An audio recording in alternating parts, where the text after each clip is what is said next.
We know England, Iberian kingdoms, God forbid France are gonna be playable in the launch of Medieval 3, but here's a list of factions that would massively shake things up. They would give the player a lot more interactive and challenging campaigns and a whole lot of fun. You thought you hated Milan? Yeah, but you also hated Genoese crossbowmen. Genoa was considered one of the great maritime republics. Its fleet and soldiers participated in the Western Mediterranean against different Muslim forces, and they supported the Crusader efforts massively. Not just by transporting soldiers and supplies, but actively fighting. Their ships blockaded ports, and the infamous crossbowmen rained death from afar. They basically got free real estate and commercial privileges in Crusader areas for their efforts, as well as flat-out money. They had free trade rights in Egypt and Syria, while also having a dominant presence in the Roman, I almost said Byzantine, oh no, baited, market, importing silks, as well as being involved in another trade. Today's subject,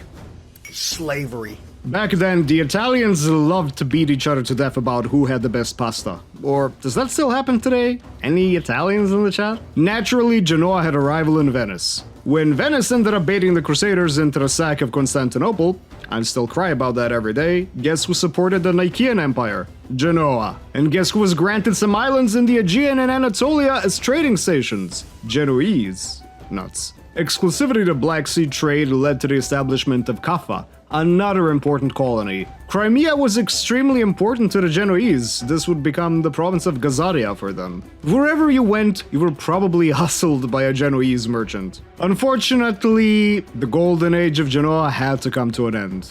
A disastrous war with Venice saw their power reduced, the gradual loss of colonies happened, and eventually they would get the classic Milan backstab. Oh no, who would have seen that one coming? Later they also came under the dominion of other powers, but as a win or loss, depending on whose side you're on, they had the first banks in Europe. Haha, take that, poor people. Crossbows were multiplying like rats in armies across Europe, but nothing lives rent-free in our heads like Genoese crossbowmen, and not just because of Medieval 2. They were that good. Outside of the typical Italian roster and later heavy reliances on mercenaries, Genoa would have its main strength as a naval faction. Superior ships and a playstyle which heavily rewards you with colonization and dominating special resources.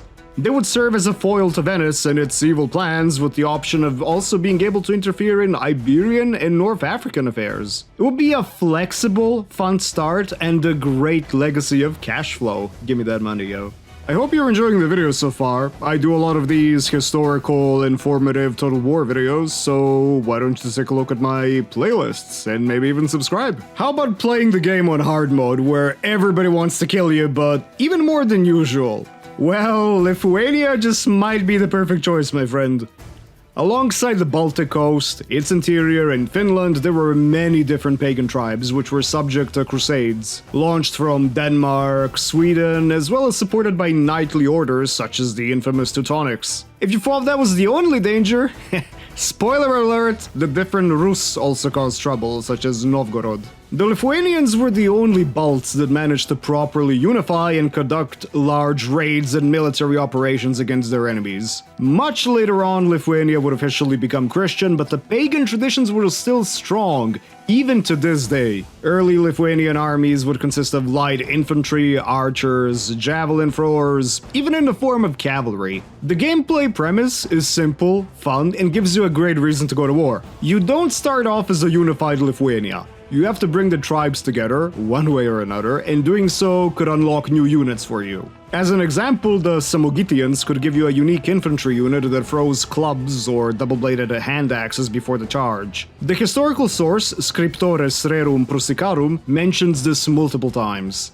Defeating Crusaders in battle many times could unlock crossbows, and eventually you would get access to proper heavy cavalry. Until then, you would have to rely on mercenary horse archers and step-heavy cavalry if you wanted some proper shock value. You could even get religious dilemmas which would push you towards Christianity or defiantly staying pagan, both with different negatives and positives. You're surrounded by enemies essentially on all sides, you have a lot of factions to conquer or liberate, and you would technologically advance when you're fighting superior factions. If that doesn't sound like a recipe for painful fun, I don't know what is. Moving on to my personal favorite, the Kuman Kipchak confederation. They made their appearance in the Eurasian steppe during the middle of the 11th century, a long time after another Turkic confederation was dominant, the Pechenegs. The Kumans encountered the Rus principalities at first, where they crushed Pereyaslav, and they didn't stop there. They fought against the Kievan Rus, the Kingdom of Hungary, the Romans. They even helped restore Bulgaria's independence. I'm not sure if this is a good thing or not. Kumans were glad to sell their military skill to the highest bidder, so they frequently fought in the Balkans, across the steppe, and even in the Caucasus. Some of them settled and Christianized in Georgia as highly respected border guards. The same happened in Hungary, though. The first ones were prisoners of war, and the later ones were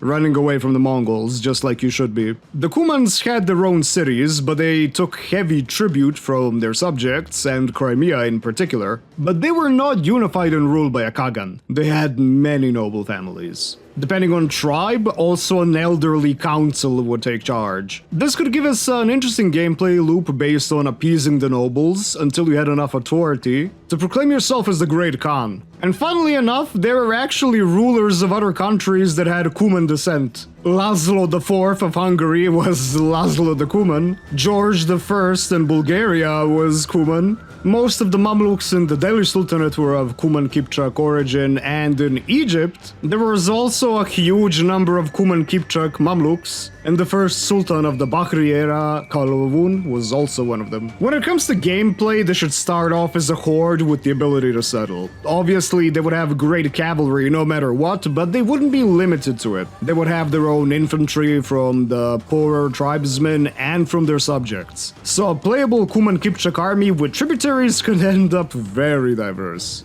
And it's time for everyone's favorite Flanders, the County of Flanders. It was nominally under French rule, but in practice, their authority was not as high as you'd expect. It was a very commerce-heavy area, with some of the richest cities in Western Europe during the time. Things were going great, except the constant clashes between the nobility and the burghers, until Philip IV just said, I want all of that Flemish money. So, a war started, just putting it in simplified terms. The Flemish were losing badly until they decided, you know what, I've had enough of these goddamn Frenchmen in my goddamn rich cities, so they just massacred them. This rebellion prompted another invasion from France, and this leads to the Battle of the Golden Spurs, where a full infantry force, if we ignore the 10 cavalrymen mentioned in a couple of sources, absolutely crushed the French knights through clever terrain use, and the Frenchmen being Frenchmen. The gameplay premise is simple, but could be tricky to get out of. You're very rich, but you start as a French vassal, which drains your income pretty decently. Your goal is to free yourself and trade max as much as possible, get some of that sweet money, while trying to decide if the nobility or the guilders should have primacy. Maybe you can find a way to balance them out.